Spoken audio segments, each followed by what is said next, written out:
E que eu quero compartilhar com vocês são as etapas ou as fases da vida cristã.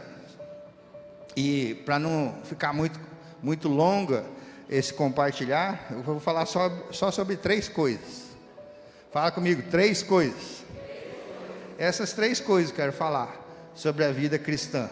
E de repente algumas coisas vai rebater prego, para outros pode ser novidade, mas isso é o que o Senhor Jesus, é o que Deus preparou para nós como humanidade.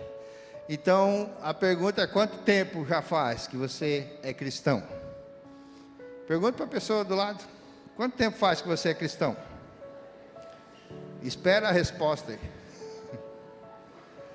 Tem gente que pode dizer: não, vou começar hoje. Já há 20 anos, 40 e poucos anos. Fala assim, então Deus está devagar. Será que é obra pública que não acaba essa obra? Ou será que é a casa que precisa destruir tudo?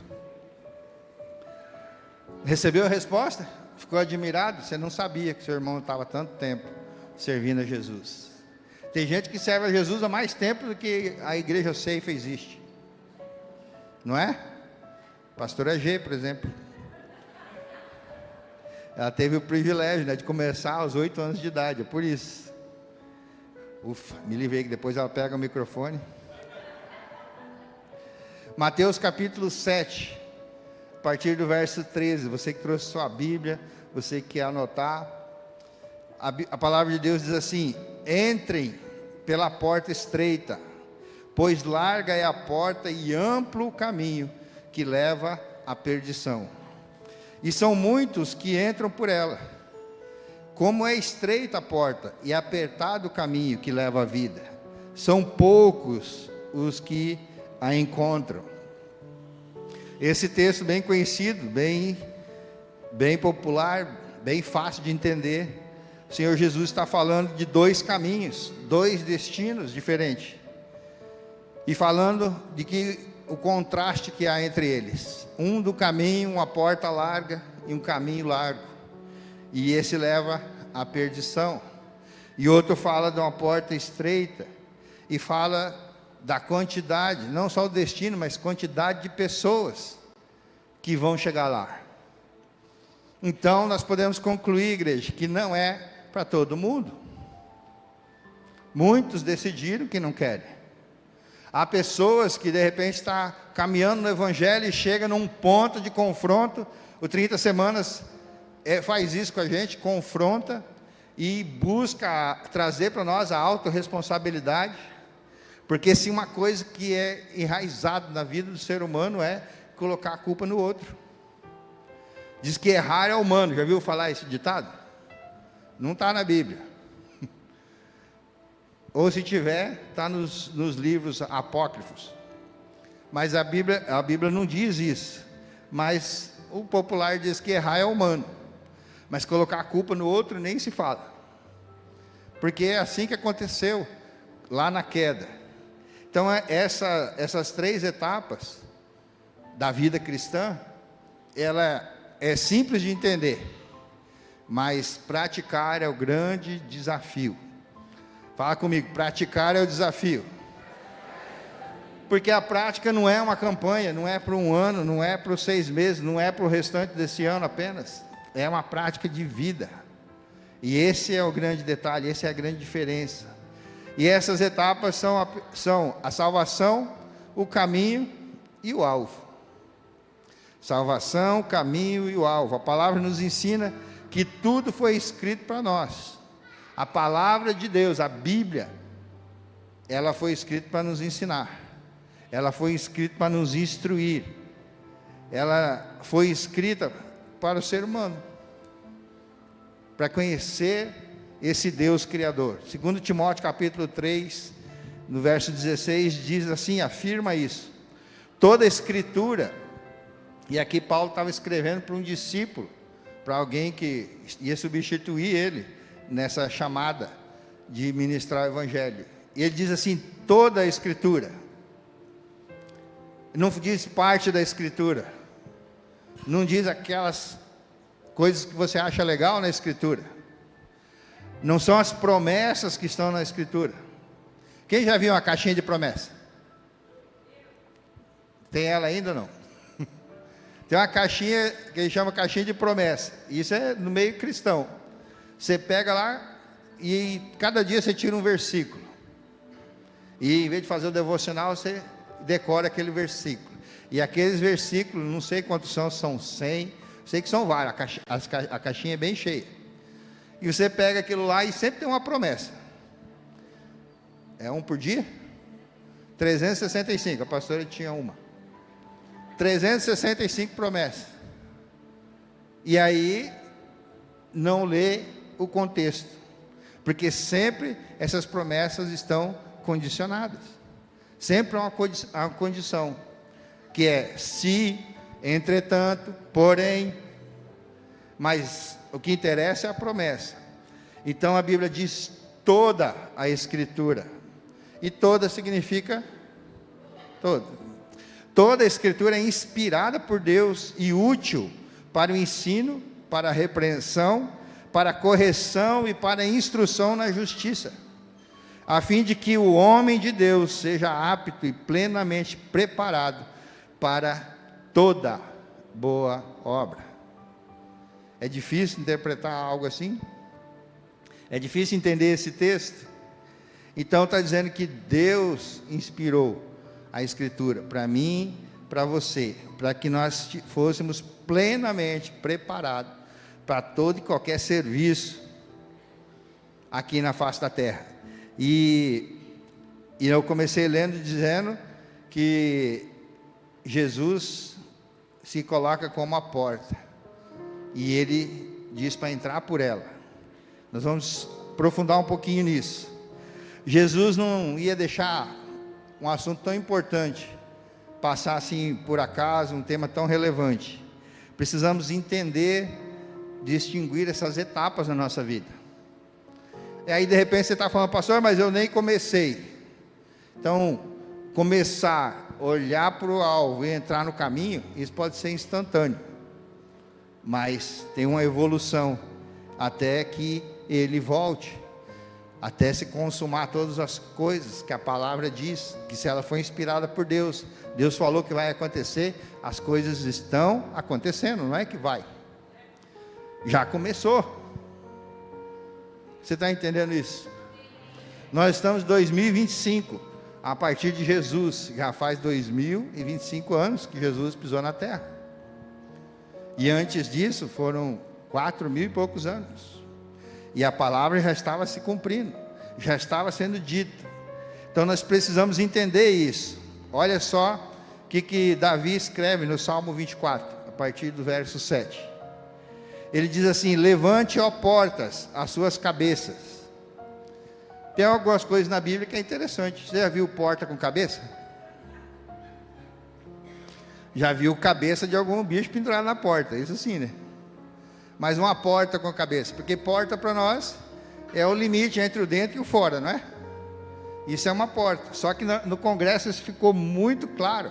Eu só estou trazendo para recapitular aqui.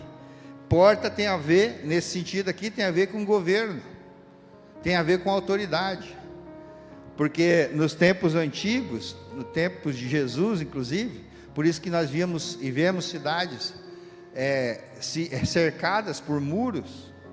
A gente vê ali Jericó, Jerusalém, cidade de Ai, várias cidades eram cercadas de muros e tinham as portas. E nas portas é que ficavam as autoridades. Nas portas ficava representante do exército, nas portas ficavam os negócios, os bancos, o centro cívico da cidade era na porta. Ali estavam os governantes, ali aconteciam as reuniões, as votações, e as áreas da sociedade que acontece hoje, simplesmente aconteciam nas portas. Então, por isso que Davi fala e escreve esses salmos: levantai, ó portas, está dizendo, levantai autoridades, as suas cabeças, levante, ó portas antigas, para que entre o Rei da Glória. E quem é esse Rei da Glória? O Senhor forte e valente, o Senhor valente nas guerras. Levante, ó portas, suas cabeças, levante, ó portas antigas, para que entre o Rei da Glória.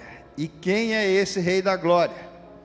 É o Senhor dos Exércitos, Ele é o Rei da Glória. Está falando de Jesus, Rei dos Reis, Senhor dos Senhores, aquele que vai voltar, que vai vir num cavalo branco, e na sua coxa está escrito Rei dos Reis, Senhor dos Senhores, e vai lutar uma batalha que já está vencida. O inimigo não está ansioso para ir para essa batalha, porque ele já sabe que vai perder, e é por conta dessa vitória de Jesus, é porque Jesus está restaurando as portas, restaurando as autoridades, é que eu e você, como cristão, somos em Cristo mais que vencedores. Amém? Porque vencer é muito bom, não é? Tem um time aí que deu 9-0, parece, alguém ontem. Vencer de goleada, então, nem se fala, já é humilhação. E aí, Jesus está falando que você é mais que vencedor, que esse inimigo já está derrotado se você estiver nele. Porque isso aqui é algo bem importante de nós sabermos. Satanás, o diabo, ele foi rebelde no céu e ele foi expulso. Se Deus expulsou ele do céu, ele pode expulsar da sua vida, de qualquer lugar dessa terra. Ele não tem onde morar, por isso que ele fica pairando sobre a terra. Ah, mas ele não mora no inferno? Não, o inferno foi criado para mandar ele para lá. E ele está apavorado com medo de ir para lá, porque o negócio é terrível. E então a notícia que eu tenho que te dar é que Satanás não é inimigo de Deus. Satanás é inimigo da humanidade. Ele é meu e seu inimigo. Por isso que ele instrui: resistir ao diabo, ele vai fugir. Você se imagina colocando o diabo para fugir? Mas ele era o Todo-Poderoso, ele tem poder, ele tem mesmo. Por isso que nós precisamos estar em Cristo. E como estar em Cristo? Ele é essa porta. É nele que começamos, a porta da salvação. É a nossa conversão. Aí você já elimina todo o poder do diabo sobre a sua vida. Amém, queridos? Mas também há um dito popular que diz que todo mundo é filho de Deus. Já escutou isso? Geralmente na competição, em cima da mesa, querendo pegar o bife maior, alguém fala assim: dá isso aqui para mim porque eu também sou filho de Deus. E a Bíblia diz que nem todo mundo é filho de Deus. Todos nós somos criatura de Deus, porque o inimigo também ele não pode criar nada. Diabos, anjos não se multiplicam, não se reproduz. Então, quando Deus te criou, imagem e semelhança, com poder de criar, de reproduzir, de multiplicar, Satanás ficou possesso. Satanás ficou pistola da vida. Ele falou assim: mas o Senhor pegou o barro, deu o sopro de vida, a Bíblia chama de ruá. A essência de Deus entrou no ser humano. E ele, que era top lá no céu, foi expulso por querer ser igual a Deus. Ou seja, o que Deus deu para mim e para você é muito maior do que o que Satanás perdeu. É por isso que ele se tornou inimigo, só para você ser criado. Então não tem que se vitimizar, porque olha só o que ele está fazendo, olha só que ele está reagindo. Se eu fizer isso, ele vai me perseguir, eu vou ficar mal, vai acontecer coisa ruim. Não queira ficar bem com ele, não. Já estou pulando o negócio, estou falando só da salvação. Porque, olha só o que a Bíblia diz, segundo a Bíblia, nem todo mundo é filho de Deus. Por quê? João capítulo 1, versículo 12 e 13. Contudo, os que receberam, aos que creram em seu nome, falando no nome de Jesus, deu-lhes o direito. Nessa versão aí está autoridade. Outra versão está: deu-lhes o direito. Almeida, revista e atualizada, diz: deu-lhes o poder de se tornar filhos de Deus, os quais não nasceram por descendência natural, nem pela vontade de carne, nem pela vontade de algum homem, mas nasceram de quem? De Deus. Está ali Deus com letra maiúscula. Então, foi nos dado o direito, o poder, a autoridade. Esse texto está dizendo. Então, se somos feitos, se precisamos nos tornar, é porque não era. Não é simples? Então, quando você escutar assim, todo mundo é filho de Deus, é um baita de um gancho para dizer, então você já confessou Jesus na sua vida? A pessoa vai, não, Deus me livre de ser crente. Tem uns que são ateus, graças a Deus, eles falam. Não dá para entender. Aí a pessoa fala, como que eu vou ser crente? Vou ter que abandonar a minha vida das coisas que eu gosto? É bem isso mesmo. Porque com essa vida com Deus, a gente não faz o que quer, a gente faz a vontade dEle. Esse é o segredo de dar certo na vida. Então a palavra nos mostra que nós perdemos essa filiação lá quando Adão pecou. Quando Adão caiu. Quando Adão e Eva escutaram mais a Satanás do que a voz de Deus. Porque Deus deu um comando simples. Olha aqui, tem uma selva amazônica, de tudo que você pode desfrutar. Só essa árvore aqui que você não mexe. Não toca nela, não come do fruto dela. Até acho que podia tocar, porque quem falou que não podia tocar foi a Eva, né? E é só isso, olha quantas que tinha. Mas Satanás veio buzinar no ouvido e conseguiu enganar eles. Por quê? Porque ele considerava o ser humano inimigo. Isso que ele considerava. E então, quando Jesus vem, queridos, ele vem para resgatar e nos dá uma nova chance, uma nova oportunidade, um novo recomeço. E a Bíblia chama esse tempo de graça. Então, a salvação é pela fé, é graça de Deus na nossa vida. João 3, capítulo 5, respondeu Jesus: digo-lhes a verdade, ninguém pode entrar no reino de Deus, se não nascer da água e do Espírito. Então essa é a porta do novo nascimento.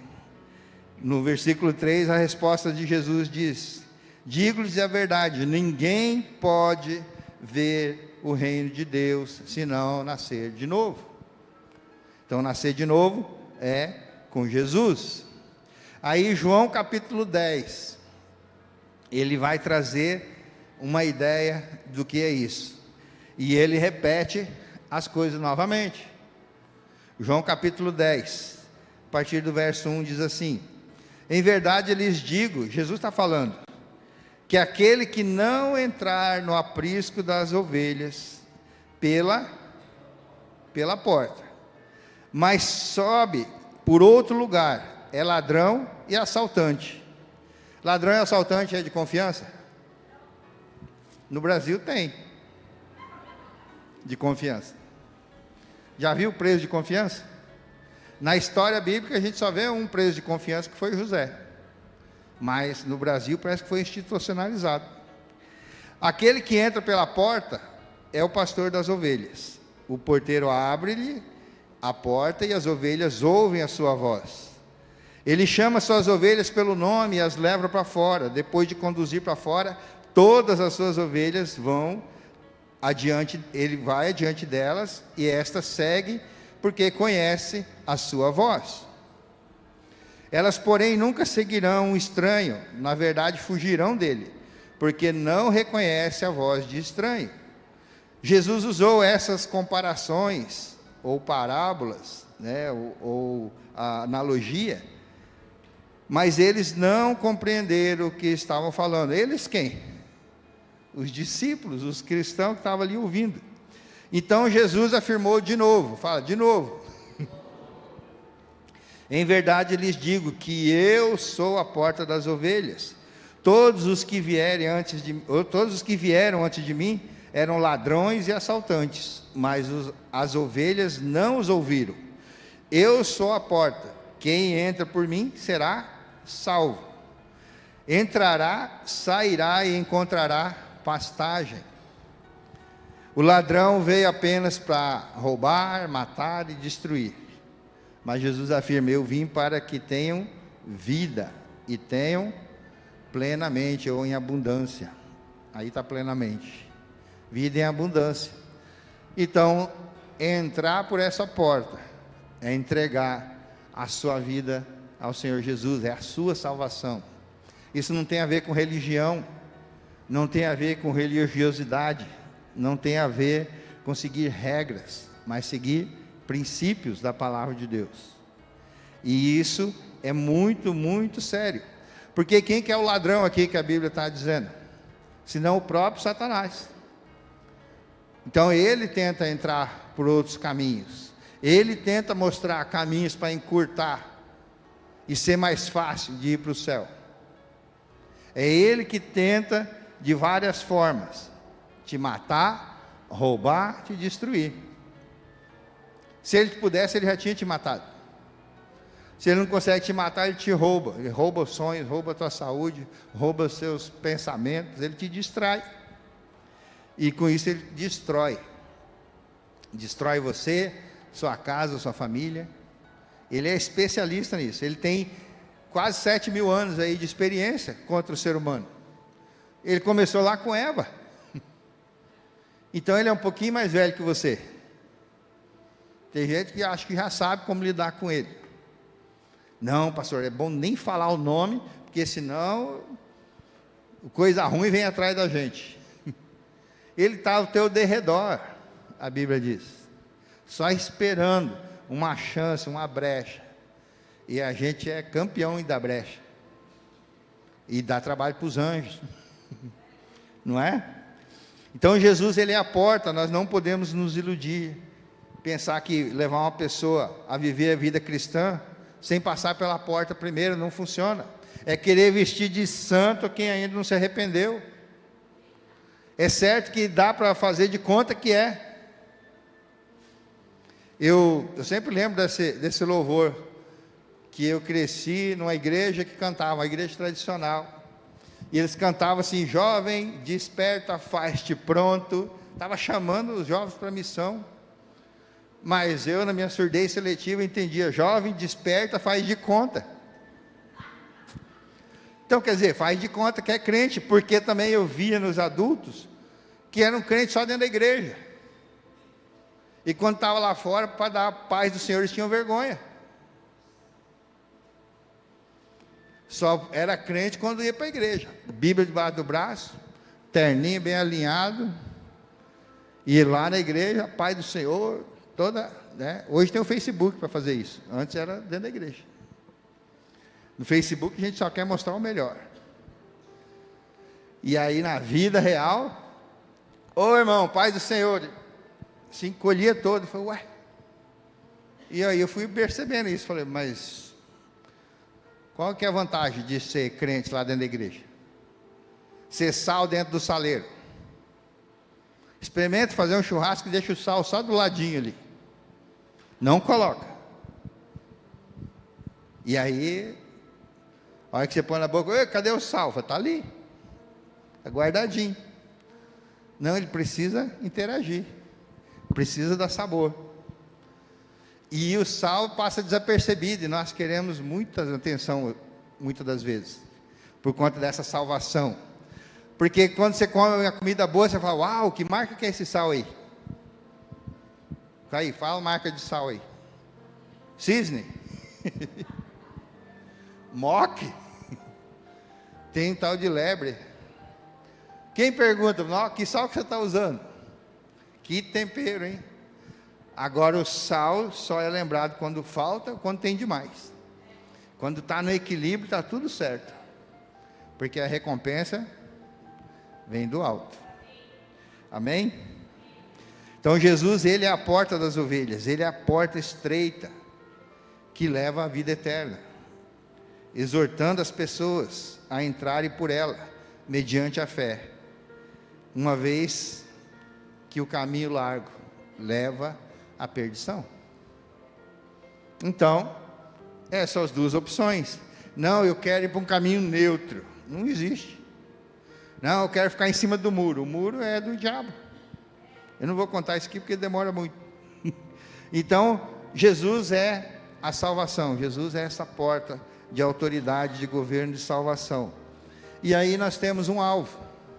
E a gente canta, né? Meu alvo é Cristo. Filipenses 3:12. Não que eu já tenha obtido tudo isso. Paulo vai falando aos filipenses como que deve se comportar, como deve ser a vida santa. Isso tem a ver com o caminho, eu vou chegar lá. Mas ele fala, não que eu tenha obtido ou praticado, tenha vivido tudo isso, ou tenha sido o aperfeiçoado, mas prossigo para alcançá-lo. Pois para isso também fui alcançado por Cristo Jesus. Então tem um propósito de ser alcançado. Irmãos, não pense que eu mesmo já tenha alcançado, mas uma coisa eu faço, esquecendo-me das coisas que ficaram para trás, tanto coisas boas quanto coisas ruins. Esquecendo-me dessas coisas que ficaram, e avançando para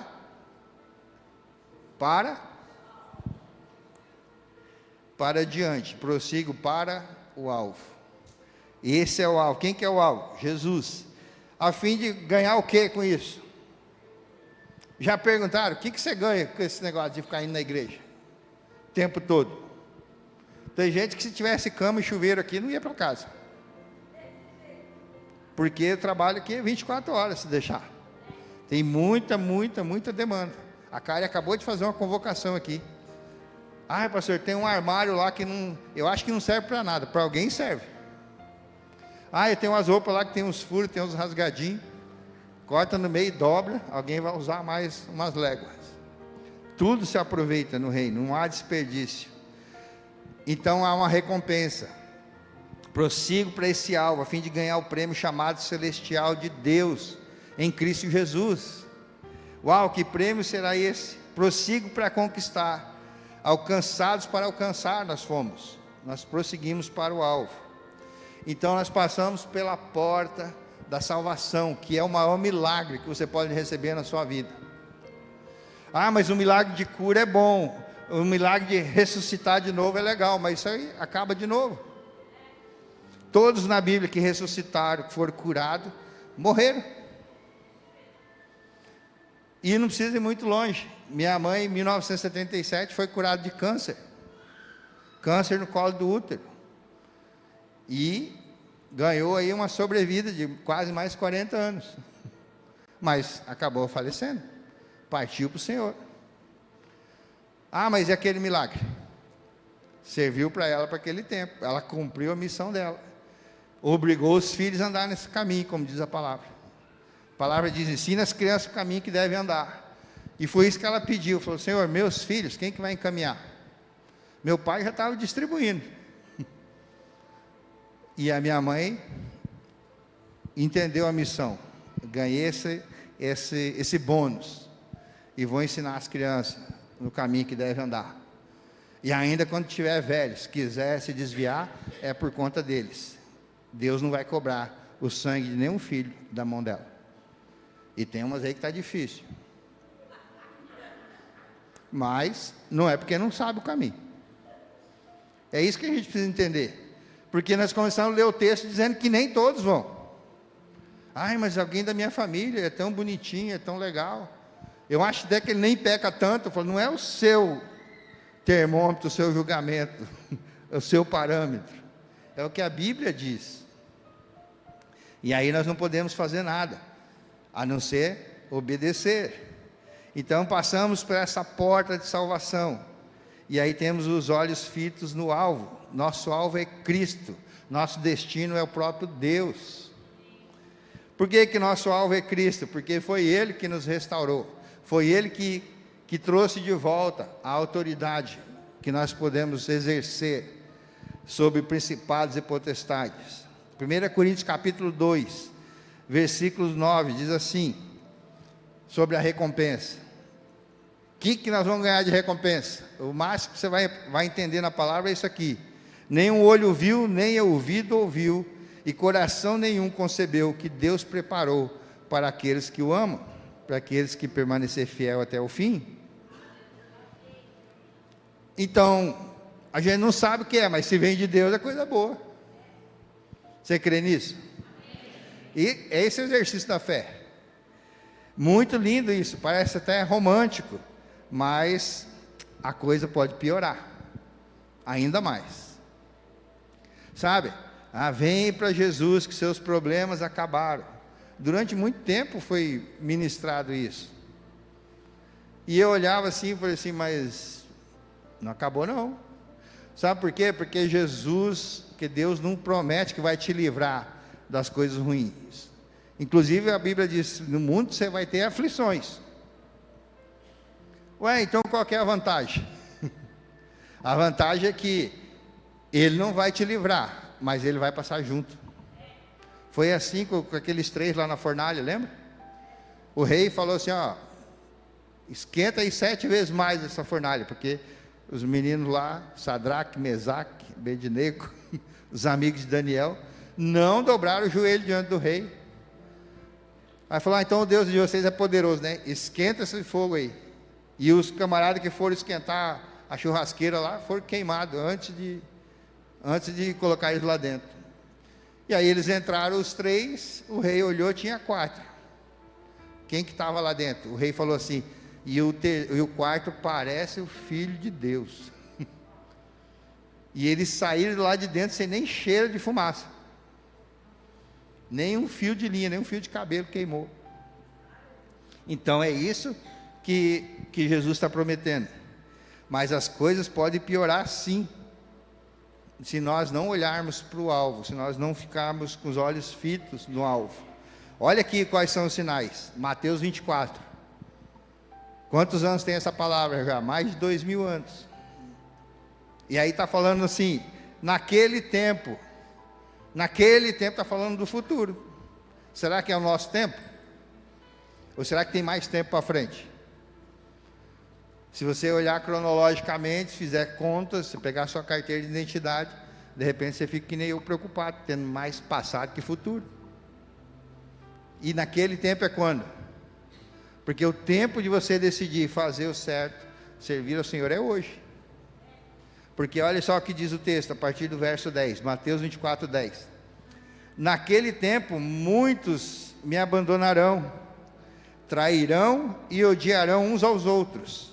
E numerosos falsos profetas surgirão e enganarão a muitos, por causa do aumento da iniquidade. Vai aumentar a iniquidade. Mas já deve ter remédio para isso, pastor. Nunca peguei iniquidade. É uma palavra, passa assim, comum. O que significa iniquidade? Vou pegar só o que eu peguei no dicionário. Tudo o que é mal, tudo que é perverso, tudo que é injusto, tudo contrário à moral e à religião, transgressão, rebelião profunda das leis de Deus, desobediência, iniquidade. Então, naqueles tempos, está dizendo, por causa do aumento da iniquidade, não que não tinha naquele tempo, mas aumentou o quê? A perversidade, a injustiça, a moral está desmoralizada, a religião virou brincadeira, transgressão das leis de Deus, rebelião declarada contra Deus, desobediência. Por causa do aumento disso, o amor de muitos esfriará, mas aquele que perseverar até o fim, esse vai ser o quê? Então quer dizer que essas coisas do mundo aí nós vamos ficar isolados. Sabe, quando Deus deu essa ordem, ide e pregar o evangelho, era para apontar esse alvo. Aí você recebeu a salvação, aponta o alvo para outro. E esse evangelho do reino será pregado em todo o mundo, como testemunho a todas as nações. Aí então virá o fim. Você acha que está próximo o fim? Mas e se eu morrer e o mundo não acabar? Para você acabou. Não tem como voltar. Mas e se eu reencarnar? Não vai. Basta o homem morrer uma só vez, depois disso vem o juízo, a palavra de Deus diz.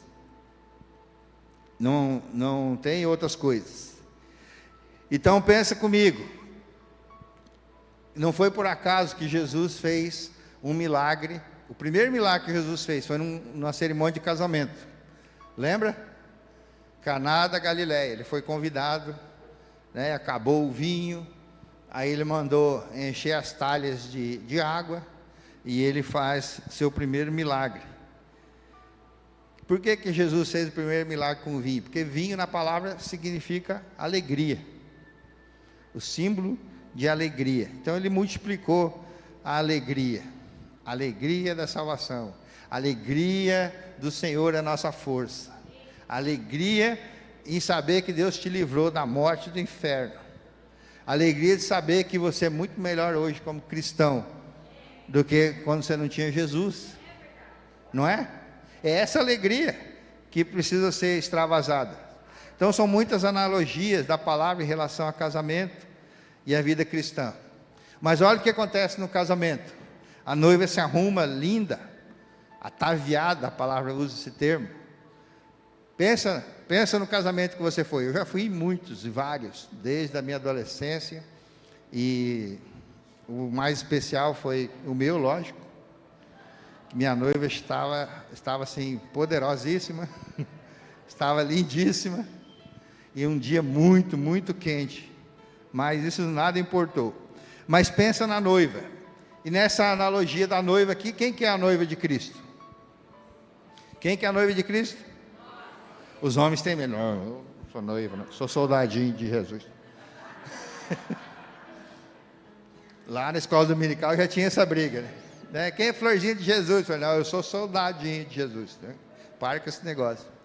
Então os homens não gostam de ser noiva de Cristo, mas a igreja é a noiva de Cristo, que o Senhor está preparando. Então quando a noiva chega no lugar da cerimônia, naquele templo que está lindo, arrumado, decorado, os convidados familiares com a melhor roupa, né? Todo mundo na beca, perfumado, para honrar a noiva e o noivo, a música tocando, decorações com muita rosa, muito amor no ar envolvido, uma atmosfera de festa está acontecendo ali. Então são coisas que podem distrair a noiva pode ficar preocupada, será que o fulano veio, será que está todo mundo ali?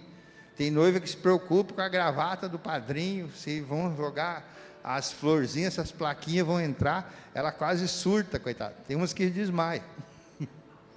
Só que quando ela chega ali, ela está olhando para o único lugar, ela está olhando para o altar, ela está olhando para o noivo, nada mais ali importa, ela é do seu amado e o amado dela é dela. E o noivo aqui está falando do Senhor Jesus. Essa é a analogia, ele é o alvo, e ela tem que passar por um caminho. Geralmente faz um corredor, tapete vermelho, alguém vem jogando flores, perfumando o ar, mas nada disso distrai a noiva. Às vezes ela vem carregada pelo pai, por algum homem da família, ela é entregue. É isso que Jesus está esperando com a sua igreja. Esse é o alvo, é dessa forma. Quando ele fala que o caminho é estreito, você já viu o corredor largo para a noiva entrar? Às vezes ela vem derrubando as velas, derrubando os negócios, tudo com aquele vestidão, com aquela cauda. Acontece cada história que dá para escrever um livro, só de piada que acontece nos casamentos. Mas o casamento tem essa analogia, do noivo estar ansioso, esperando a noiva, e a noiva precisa estar linda, adornada. O alvo dela é o noivo, nosso alvo como igreja é o Cristo. Então é assim que acontece. Então a ideia do caminho, a ideia de ir para esse alvo, é não parar. Quando a noiva entra, a atenção está nela. E é assim que vai acontecer no céu, quando a noiva for arrebatada. Anjos estarão tocando, uma mesa vai estar posta, a festa vai ser grande. A Bíblia diz que o próprio noivo vai servir. Mas até que o alvo aconteça, até que a gente mantenha essa salvação, sendo fiel até o fim, o que talvez seja mais difícil é o trajeto do caminho, porque nesse caminho a gente pode desistir, nesse caminho alguma coisa pode dar errado, o inimigo pode prevalecer, e alguma coisa pode distrair, alguma coisa pode fazer com que erre o alvo. Imagina uma noiva entrando, está o ex dela lá. Aí ela olha para o lado, errou o alvo. Errar o alvo é o que significa pecado. Pecado significa errar o alvo. E a Bíblia não fala pecados. Interessante isso. Fala pecado. Nós que classificamos pecado, né? Uns é mais cabeludo, outros é mais careca, outros é mais simples. A gente que classifica isso. Mas a partir do momento que você tira os olhos de Jesus, igual aconteceu com Pedro, começa a afundar. É bem desse jeito. Então, sair do caminho, errar o alvo, isso é a definição de pecado. O alvo é o prêmio da sua soberana vocação. 1 Pedro 1,9 diz assim: mesmo não tendo visto, vocês o amam, e apesar de não o verem agora, creem nele e exultam com alegria indizível e glória, pois vocês estão alcançando o alvo da sua fé, a salvação das suas almas. É por meio da fé. Pastor, você está falando para ver, mas eu não estou vendo. Mas está sentindo que você está no caminho. Quando você faz a coisa certa, você sabe o que você está fazendo. Porque a hora que você faz a coisa errada, você quer esconder, e um alerta vermelho acende na sua cabeça. É só, tudo que a gente faz de nobre, a gente quer que apareça. Está lá, está implícito.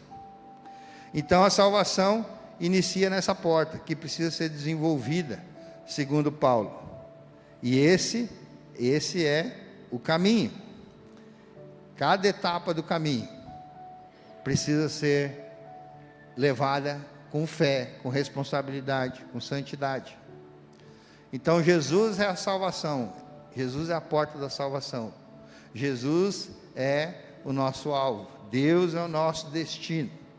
E o caminho, olha só o que diz Isaías capítulo 35, no verso 8: e ali haverá uma grande estrada, um caminho que será chamado caminho de santidade.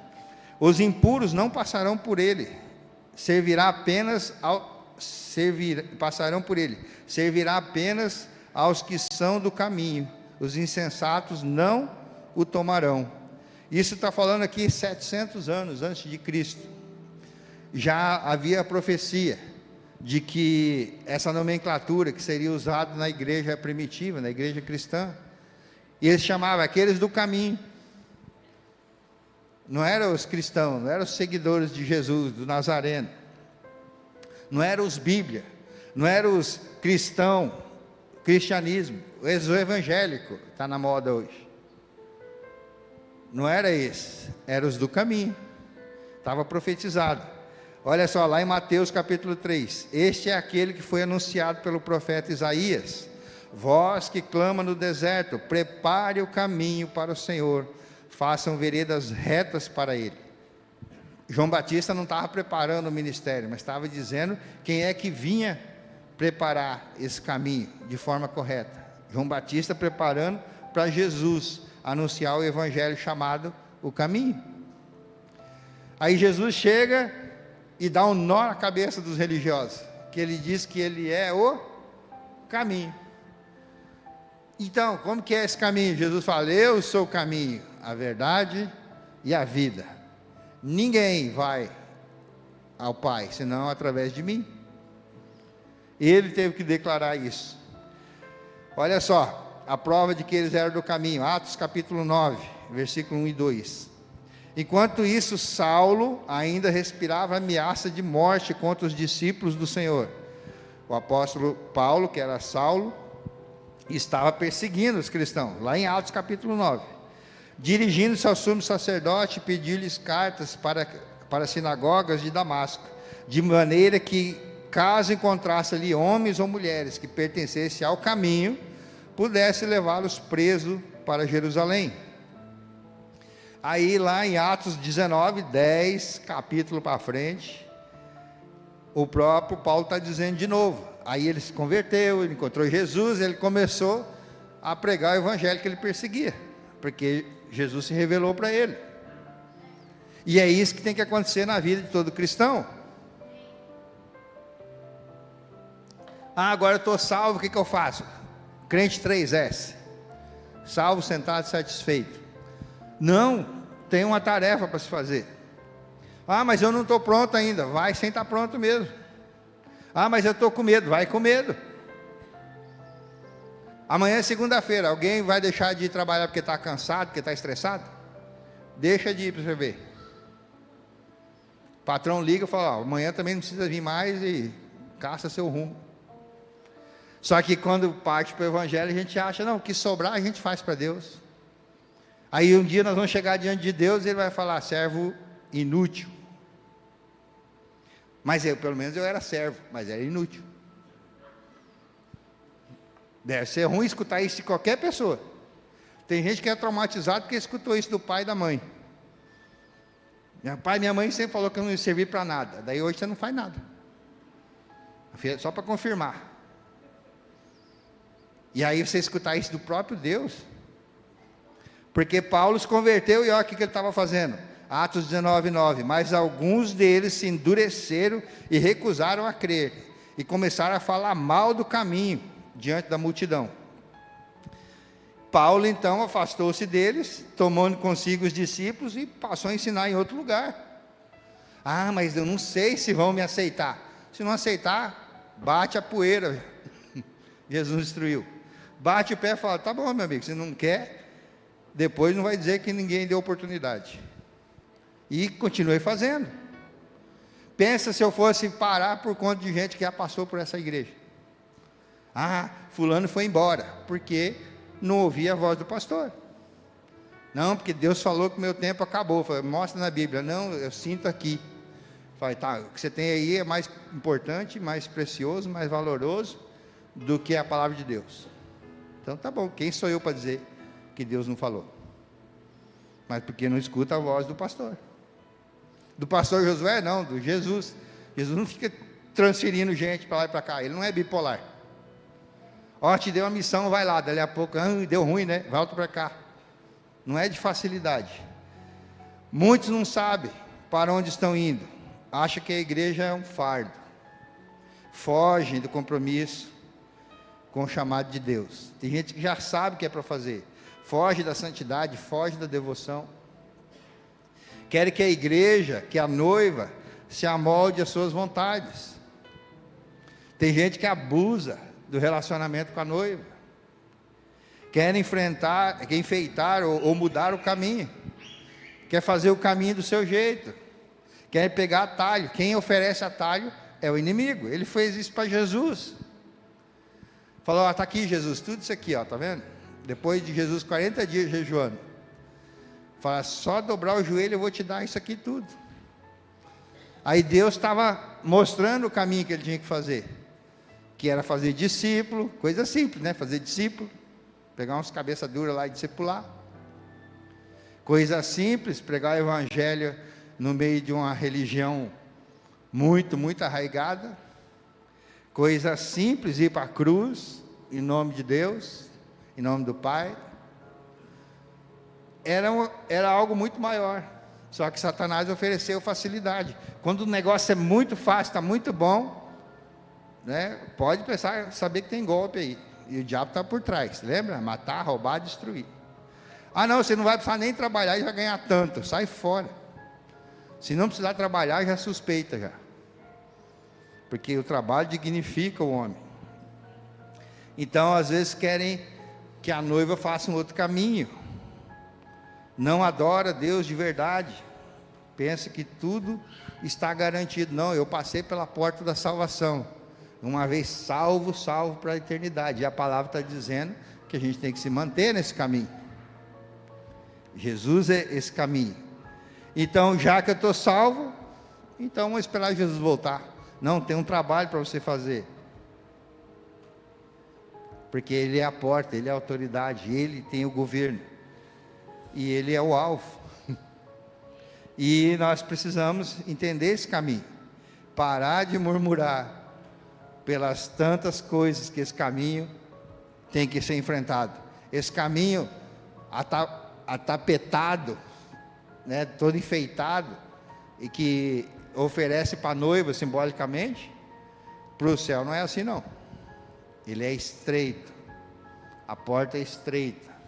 Às vezes você passa num estreito que nem de lado. Às vezes o estreito está tão grande que você precisa de uma ajuda de Deus, para Ele te dar uma ensaboada para você passar naquele estreito. É assim que acontece. Então nós precisamos aceitar esse caminho, aceitar esse Jesus, não só como Salvador, porque a salvação veio por essa porta, mas também como Senhor. A confissão é essa: Senhor e Salvador da nossa vida. Aí quando a própria igreja dá a direção, nós queremos fazer do nosso jeito, porque do nosso jeito é mais fácil, é mais confortável, e esse chamado não é para ficar confortável, é para a gente ser útil na mão de Deus. Amém, queridos? Quando temos convicção do caminho, olhamos para o autor e consumador da nossa fé, e a gente pergunta: o que é para fazer? Com os dons, com os talentos, com aquilo que o Senhor me deu? Essa é a pergunta. Hebreus capítulo 2, versículo 1. Por isso é preciso que prestemos maior atenção no que temos ouvido, para que jamais nos desviemos. Se tem esse alerta, é porque é possível sim a gente se desviar. Você conhece alguém que desviou desse caminho? Conhece, não?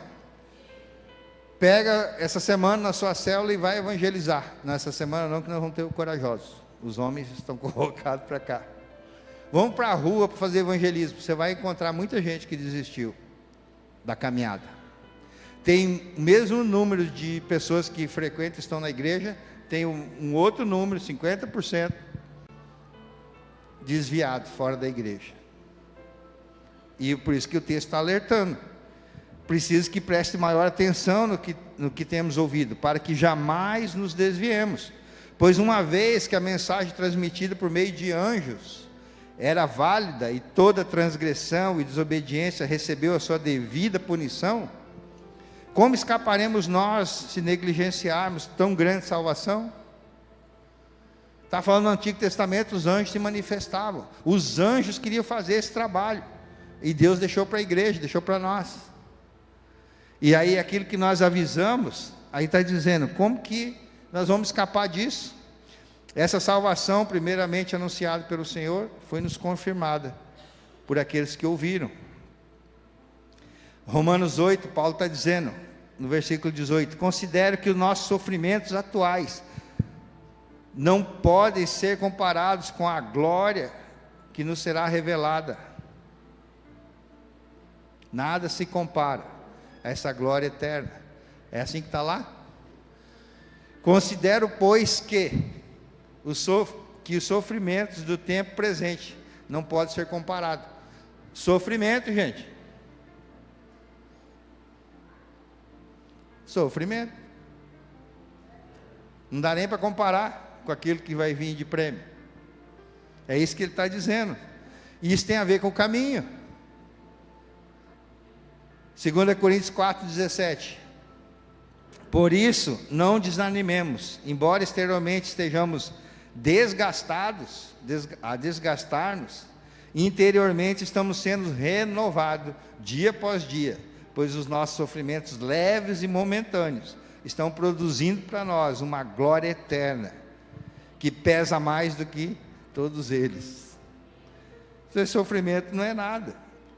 Quando passamos pela porta, existe esse caminho, um alvo para interagir na sua vida.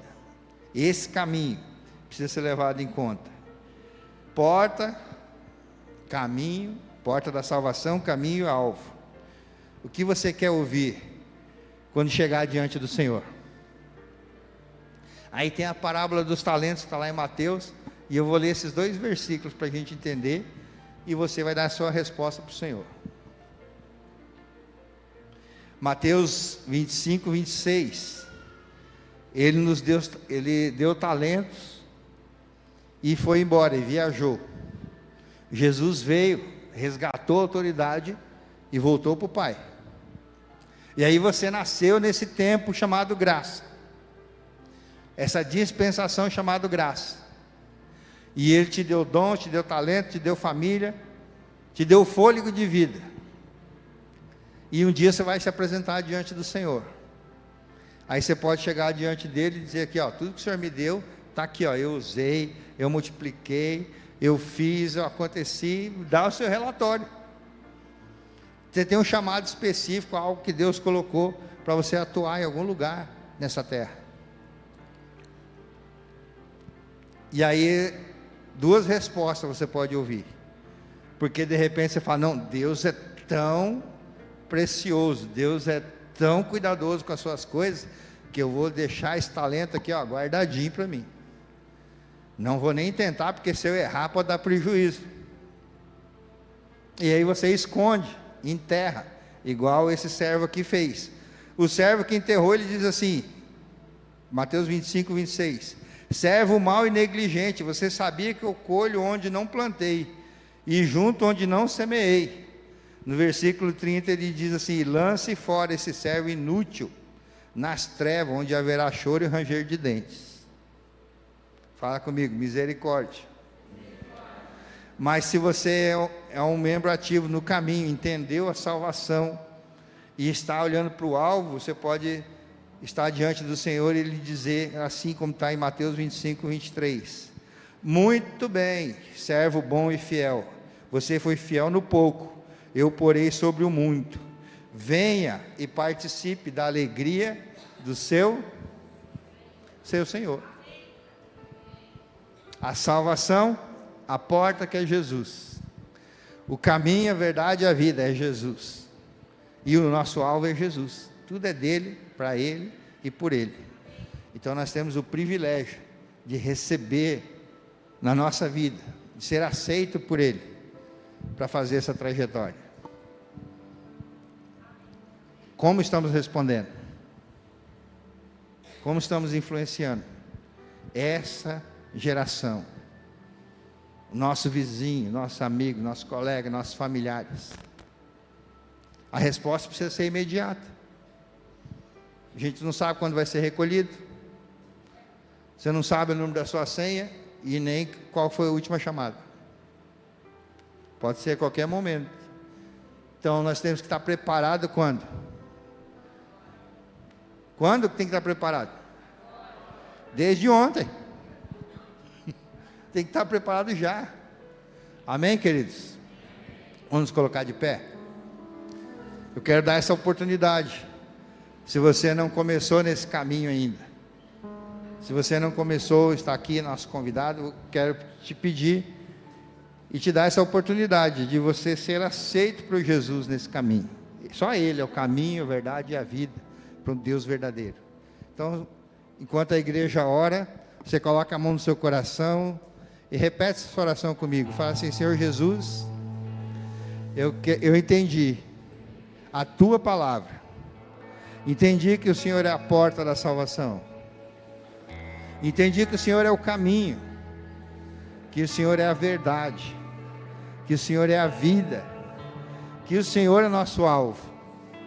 Por isso, Senhor, de livre e espontânea vontade, eu quero entregar a minha vida, o meu ser, o meu coração ao seu senhorio.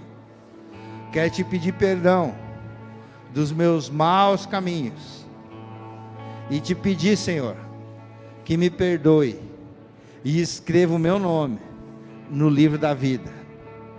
Eu te recebo em nome de Jesus. Amém? Que bom ter você conosco até aqui. Nós somos a Igreja da Família Ceifa, uma casa centrada na palavra de Deus e na família. Acredito que essa mensagem tocou o seu coração. Então agora quero te desafiar a dar passos de fé. E o primeiro passo é: arrependa-se, entregue a sua vida ao Senhor Jesus, para que Ele seja o seu Senhor e o seu Salvador. E comece uma nova jornada, uma novidade de vida com Ele, seguindo os seus princípios. Se você, por algum motivo, esse é o segundo desafio, se afastou dos caminhos do Senhor, volte. Esse é meu convite. Aqui você tem uma casa, uma família, uma igreja de braços abertos para te receber e para você pertencer. E por fim, tão importante decida pelo batismo nas águas. É a sua decisão pública de fé. Isso é muito, muito pessoal. Jesus disse: aquele que crer e for batizado, esse será salvo. Se você disse sim para algum desses passos, algum desses desafios, fale com um dos nossos pastores, chame-nos no chat ou escaneie o QR Code que está na tela e siga conectado online. Nós temos conteúdos semanais no YouTube, no Instagram e no nosso aplicativo. Igreja da Família Ceifa, uma igreja para você pertencer. Que Deus te abençoe sempre.